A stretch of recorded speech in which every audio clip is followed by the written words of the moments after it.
Anna Wiener cautions against the dark frontier of tech's future in Uncanny Valley. Book review. In 2012, Anna Wiener sat at her desk in a New York City literary agency attempting to calculate her value to the company based on her salary. In her mid-20s, Wiener was vacuuming cockroaches off the wall of the apartment she shared with a near stranger, counting on her superiors to defect or die so she could move up in what felt like an unstable, stagnant industry. What was my value?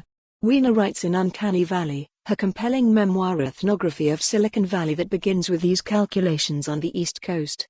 5 times as much as on new office sofa, 20 orders of customized stationery. Across the country in California, there was a tech boom.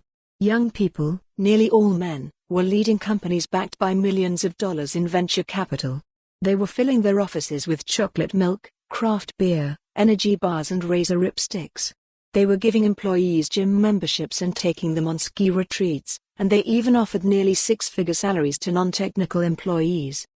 It was easy to get me to want something, confesses Wiener, now a columnist for The New Yorker. Tech, by comparison, promised what so few industries or institutions could at the time, a future. This is where Uncanny Valley begins.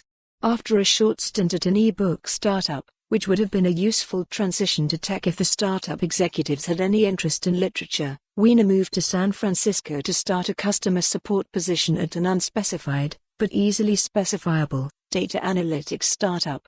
The Brooklyn native stepped into an alternate universe of eternal youth, one chock full of venture capital, step counters, thought leaders, optimization and workarounds.